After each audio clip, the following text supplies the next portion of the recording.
Halo semuanya, Assalamualaikum warahmatullahi wabarakatuh. Kembali lagi di channel YouTube Ibu Guru Yumna. Baik, kali ini kita akan belajar tentang video pembelajaran kelas 2, tema 2, subtema 1, bermain di lingkunganku untuk muatan PPKN atau Pendidikan Kewarganegaraan. Sudah siap semuanya? Oke, sudah siap? Baik, kita mulai. Hari ini kita akan belajar tentang aturan. Oke, yuk. Sebelumnya, anak-anakku, apa sih aturan itu? Apa aturan?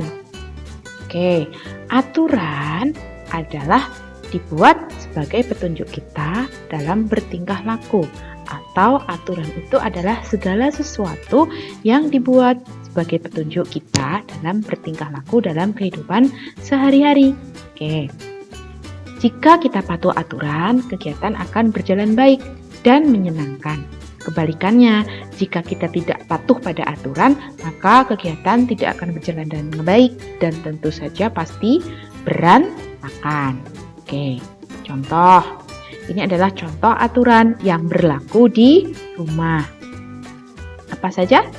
Contohnya, berpamitan sebelum pergi bermain. Ya, anak-anak semua, supaya orang tua kita tidak khawatir, kita kalau mau pergi kemana saja harus pamit. Betul, harus pamit. Misal mau pergi bermain, ya harus pamit dulu. Kalau tidak ada orang, ya menunggu dulu. Misalnya, ibu baru pergi belanja, kita tunggu dulu ibu pulang dari belanja, baru kita pamit sebelum pergi. Kemudian, memberi salam sebelum masuk ke rumah.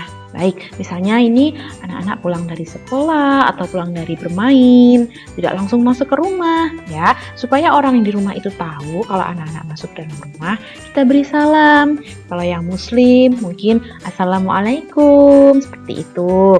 Atau mungkin bisa selamat siang, atau saya pulang, gitu. Berikutnya, bermain tidak boleh lupa waktu. Nah, ini anak-anakku, tentu saja ya, bermain ini tidak boleh lupa waktu. Tidak boleh lupa waktunya sholat, tidak boleh lupa waktunya istirahat, makan. Kalau mungkin siang anak-anak biasa tidur siang, ya sebelum waktunya tidur siang, anak-anak juga harus stop dulu bermainnya. Ya, ketika ada adzan duhur, adzan asar misalnya, itu juga harus stop dulu ya. Tidak boleh lupa waktu. Sekarang coba, kalau kita tidak mematuhi aturan, misalnya tidak berpamitan sebelum pergi bermain, apa yang akan terjadi? Nah, tentu saja orang tua kita akan khawatir, lah ini kemana anaknya? Kok hilang begitu saja, tidak pamit? Pasti seperti itu orang tuanya. Kemudian, memberi salam sebelum masuk rumah. Kalau kita tidak memberi salam, lalu bagaimana? Ya, tentu saja orang yang di rumah tidak tahu kalau kita sudah pulang.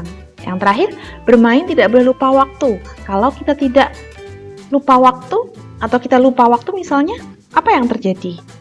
Ya, tentu saja akan berantakan. Nanti tidak sholat, tidak makan siang, dan tidak istirahat. Akhirnya tubuh menjadi capek. Seperti itu. Paham ya? Berikutnya, bacalah percakapan berikut. Oke, ini ada Davia. Kak, ayo kita bermain lagi. Lalu kakaknya bilang, hari sudah sore, Dek. Kita juga belum mandi. Tapi aku masih ingin bermain, Kak. Iya, tapi kata ibu, kita tidak boleh bermain sampai lupa waktu. Kita bisa main besok lagi. Nah, di sini ada ibu juga. Betul apa yang dikatakan kakak, bermain tidak boleh sampai lupa waktu. Yuk mandi dulu. Baik Bu, begitu kata Davia. Anak-anakku semua, coba kalian amati. Dalam percakapan berikut, kalimat mana yang merupakan aturan di rumah? Oke, sudah ketemu?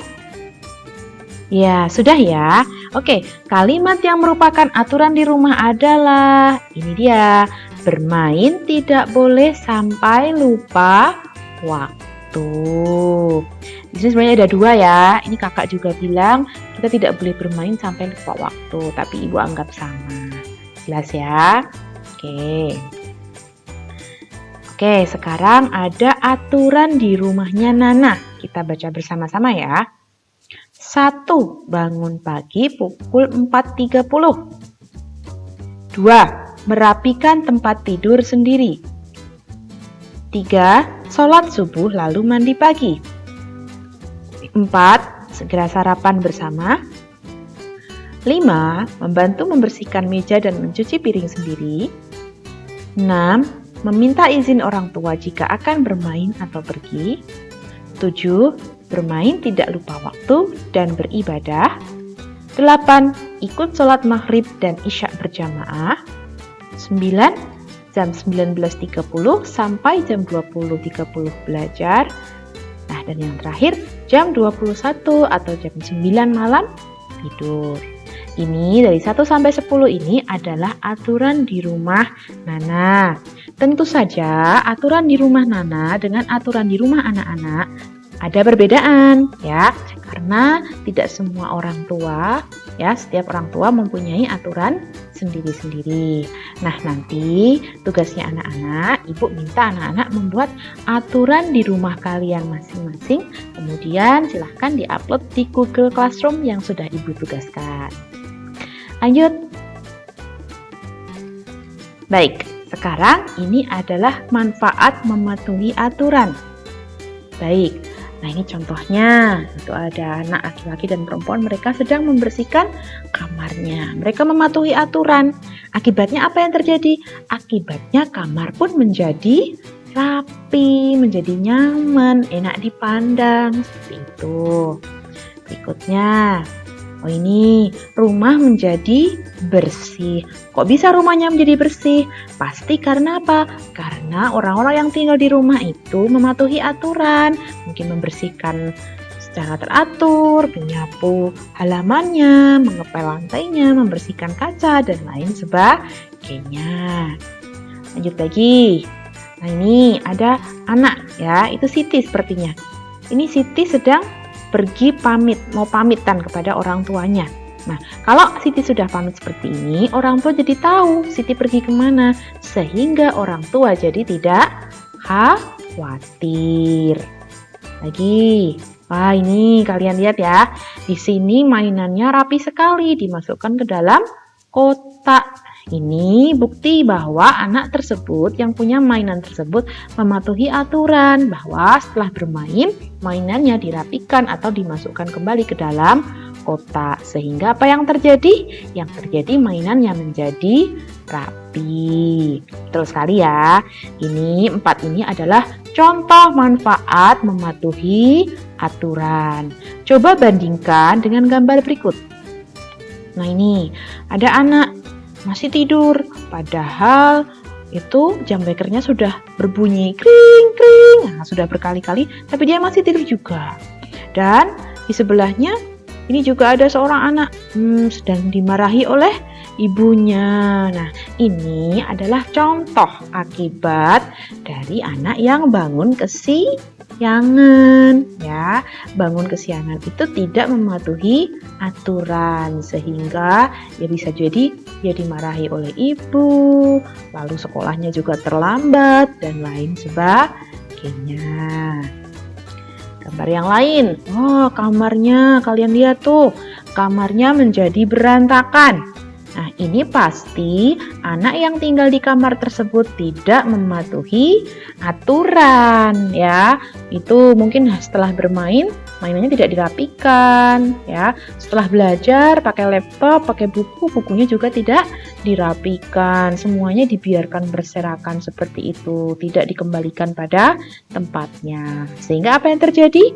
Yang terjadi kamarnya jadi berantakan. Enakkah dipandang? Tentu tidak ya, tentu saja tidak nyaman pasti. Mungkin bisa jadi di situ ada binatang-binatangnya berkeliaran karena ada bahan-bahan makanan yang tercecer. Baik, itu saja untuk kali ini dari Ibu. Semoga bermanfaat ya anak-anak. Kita lanjut ke video-video berikutnya. Maka jangan lupa untuk selalu klik subscribe ya, dan juga lonceng di sampingnya untuk mendapatkan notifikasi dari video-video berikutnya. Dadah, Assalamualaikum warahmatullahi wabarakatuh.